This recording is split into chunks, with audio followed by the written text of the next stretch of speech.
Today on Fox and Friends, White House Counselor Kellyanne Conway tried to put the kibosh on all that talk. Watch. The Democrats don't seem to begin or end a sentence these days without having the word crisis in it. So it's not a constitutional crisis. This president and his team have been very compliant with the Mueller investigation. I think over 1 million pieces of paper have been produced. Over 33 or so individuals have either produced documents or testified or both, or met or both. The president also has one ace in the hole, the clock. Democrats are clamoring for investigations, but they're not in power for another 2 months, January 3rd to be exact. So between now and then, the president has quite a bit of leeway to use his executive power as he sees fit. But he doesn't hold all the cards. There's word the Mueller team is now writing their final report on the Russia investigation, perhaps looking to head Trump off at the pass, just like a good old Western. In other words, the next few days and months are about to get a whole lot more interesting, if that's possible. Right now, we've got former CIA analyst and radio show host Buck Sexton in the house to make sense of everything in the world. Buck, welcome back. Thank you, Kennedy. Good to see you. So let's talk first about the fear and hysteria over Sessions firing. It's not a surprise. The president has been telegraphing for many, many months that he was going to do just this. He even said it would probably happen after the midterms. It happened the day after the midterms. So what do you make of the reaction to Sessions' resignation? The president told me in the Oval Office a couple of months ago, I don't have an attorney general. So there is zero surprise here that after the midterms, the president decided to switch things up. And I think that everyone needs to just take a step back and look at what's really going on here. A constitutional crisis is not whatever a bunch of libs don't like. There's actually no problem with the authority the president has used here to replace his attorney general, who serves at his pleasure.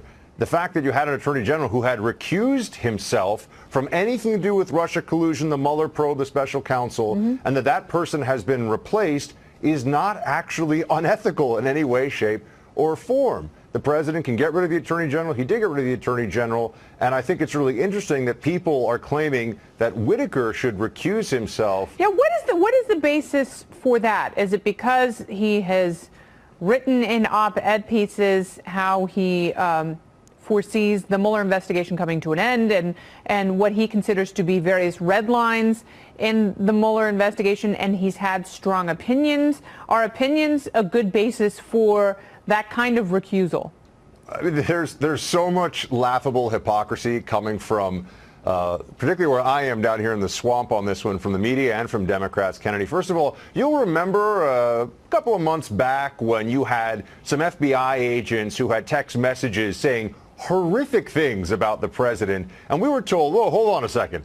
People are allowed to have their opinions. Those happen to be senior FBI agents, in one case a senior FBI agent who was overseeing an investigation that went directly to the president of the United States. So now we're being told this guy, Whitaker, is not allowed to essentially have stated anything about the Mueller probe, or else he's supposed to recuse himself. He said that there should be parameters. Is there really a debate about that? Yeah, there should be parameters. This should not be an open-ended fishing expedition. That there's so much criticism of him for that reason, saying that there should be limitations on the special counsel, just goes to show you that people want it to be a fishing expedition, the people that are so opposed to this. And the bigger issue... Yes, that's what they want. They want government power to be used against those in power they disagree with. But I want to ask a little bit about Rod Rosenstein, because even though he is kind of an unpopular figure in many circles, and he has several noted conflicts of interest, and that's not conspiracy theory, there are not dots that need to be connected. That's plain fact. And there are people who are upset that Rosenstein was not appointed interim attorney general. What do you make of that? Rosenstein has a much more clear conflict of interest, as well as a direct involvement in some of the issues that are under investigation in the special counsel.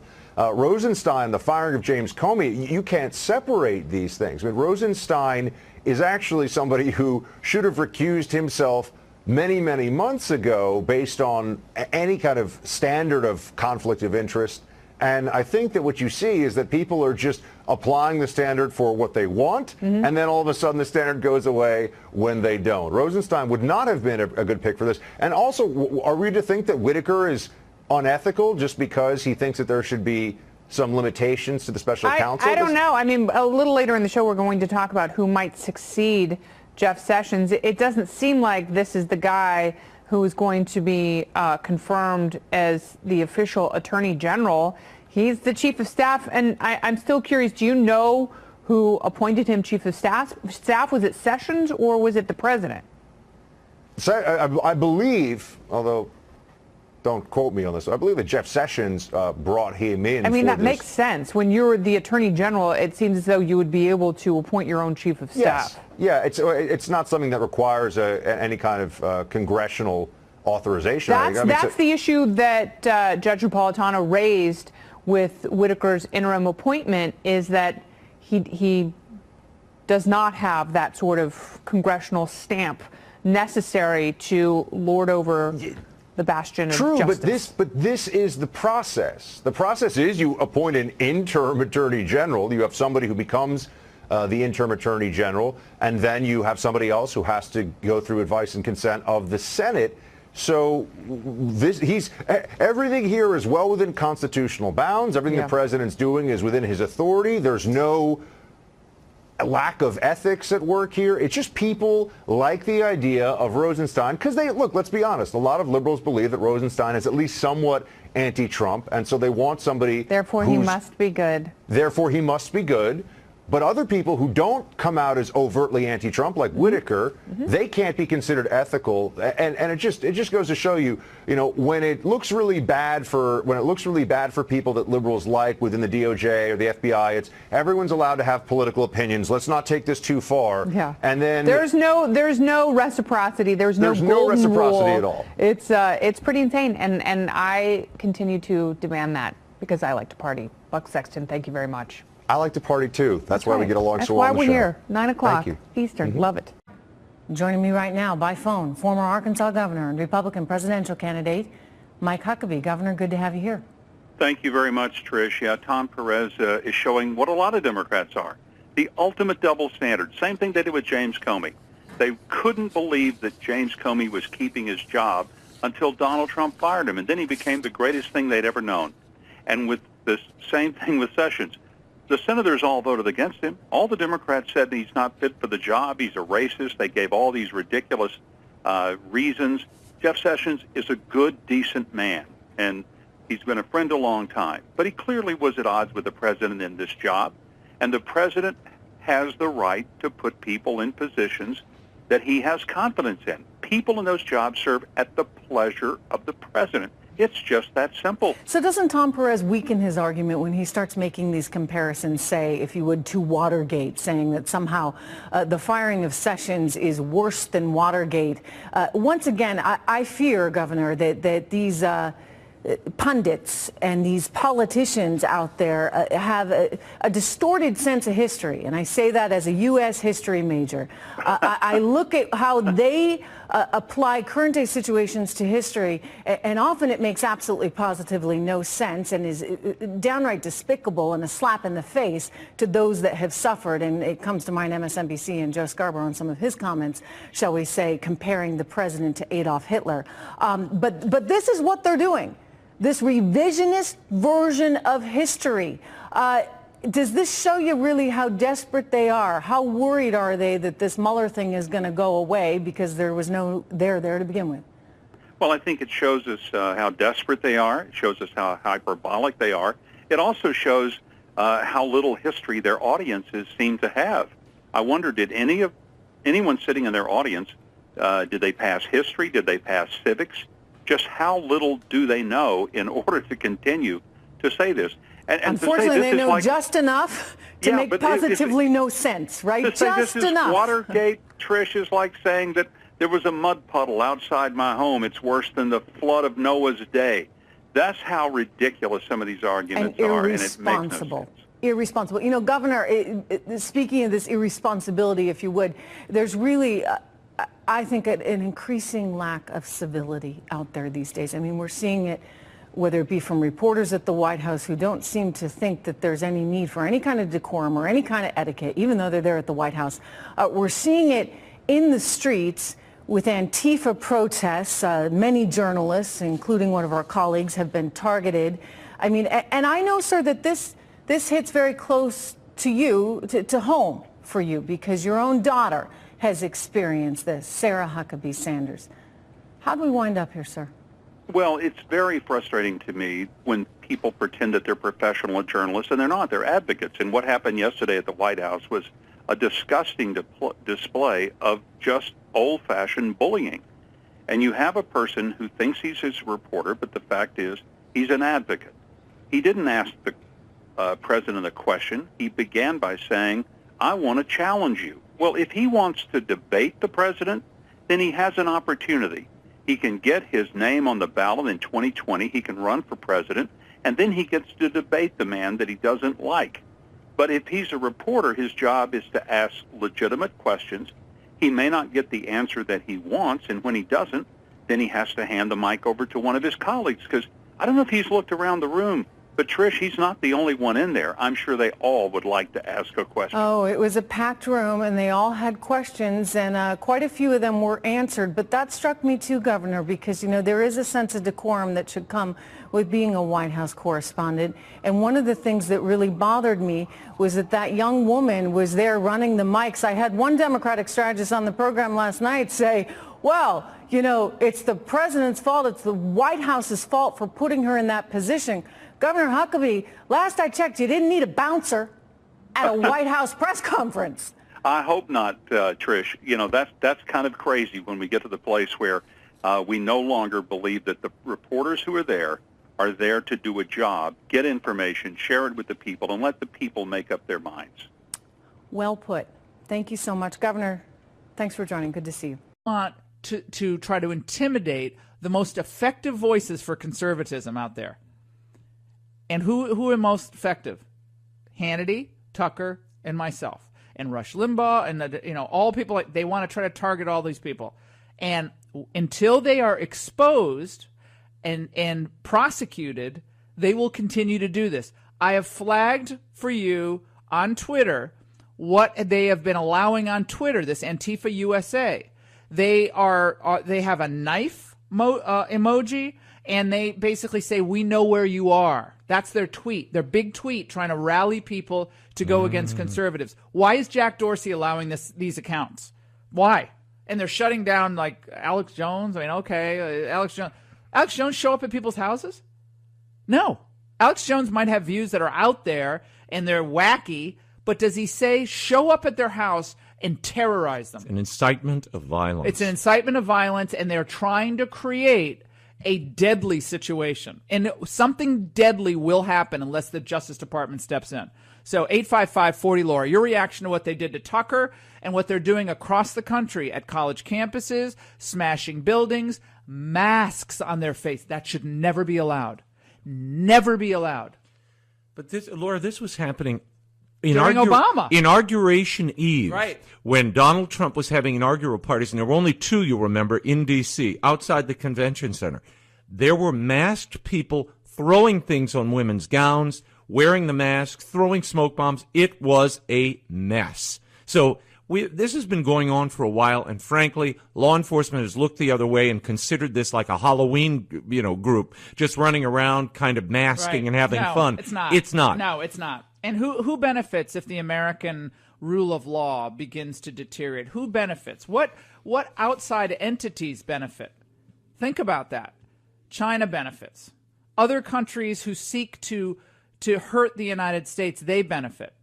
But if anarchy then is allowed, of this type of anarchic behavior is allowed, my friends, all hell breaks loose in this society. You lose law and order, all hell breaks loose. I'm telling you, in Guatemala and Central America, contrary to what a lot of people think, conservatives actually who go there understand how those countries work. Friends of mine in El Salvador and Guatemala, who I've known for 33 years, you know how they have to live? Security in their trees. Right. They have security in their trees alongside their hillside. Remember, Raymond? We met one of them. Yeah. Remember? We had this dinner is there. the entirety of South and Central America. If you're even money, upper middle class, you have to have your own need personal security. For kidnapping, you have to have someone in the back of your car all the time armed. And if you're a CEO or a very successful individual, you have to have security around your perimeter. Yep. That's not how we should live in America. No. But it is. Bill O'Reilly said just the other day to Sean Hannity on radio, I had to get the security, not only have them outside my house, I had to have them inside my house. Now, why anybody should have to live like that really is ridiculous. Because of something you're just speaking reporting on air. Mike in Montana.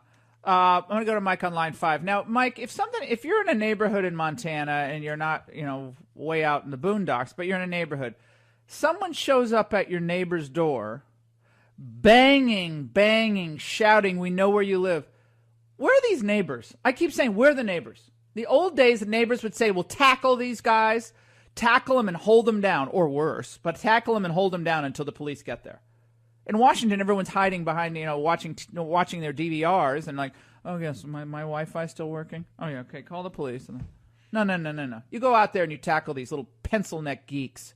Little geeky, little mommy daddy trust fund people, their masks. I'd rip their masks right off their faces.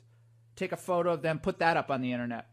No, try this stuff. I'm telling you something. This people got to look out for other people. Look out for your neighbor. Mike. Well, Laura, in our neighborhood, with 4 neighbors around me, we're well armed, so there wouldn't be too much of an issue. We would get out and look out for each other. I mean, it would be over. It would be game over pretty quick, which is why they don't come up here. Meet Mr. Smith and Mr. Wesson. Yeah, well, it's a criminal organization. This is a criminal organization. Jack in Texas, line 3. Jack. Hello. Jack, go ahead. Are you awake? You sound sleepy. Yeah. Go ahead. Yes.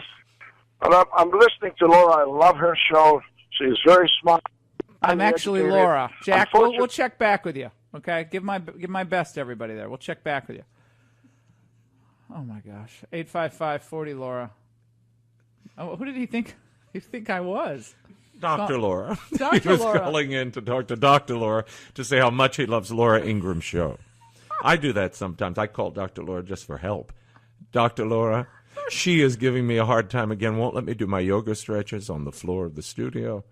She hates my shawl collars. These are the conversations I have with Dr. Laura, not you, Laura. 855-40 Laura. This is the crazy town. This is a crazy town. All right, neighbors look after other neighbors. This was Tucker Carlson. He said, I called my wife, and she was getting ready to go to dinner with me. She heard pounding on the front door, screaming. Someone started throwing himself against the front door and actually cracked our front door. That's where it was. Don't go away. Who? Kellyanne's husband wrote that. You mean Mr. Kellyanne Conway? He wrote that you were unconstitutionally appointing him. He's wrong. He's just trying to get publicity for himself. Why don't you do this? Why don't you ask Kellyanne that question? All right. She might know him better than me. I really don't know the guy. Oh boy, Kellyanne and George. That must be getting rough at home over the dinner conversation. You're listening to the Laura Ingraham Show.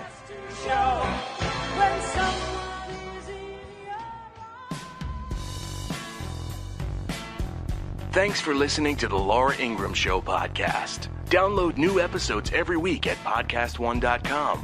That's podcastone.com. Hey, it's Adam Carolla. Hey, this is Kelty Knight from Lady Gang. Hey, it's Steve Austin from The Steve Austin Show. This is Heather Dubrow from Heather Dubrow's World. Hey, this is Rob Riggle. And Sarah Tiana from Wriggles Picks. This is Caitlin Bristow from Off the Vine on Podcast One. This Veterans Day, I'd like to give a special thanks to all those who've served in the armed forces. From the Army, the Navy, the Marine Corps, the Air Force, the Coast Guard, and the Reserves. Because of your bravery, we can live without fear. Because of your valor, we can soar into the bright future. Because of your sacrifice, we don't have to sacrifice the liberties that we hold so dear. We could not do it without you. Thank you again for your service, and all of us at Podcast One.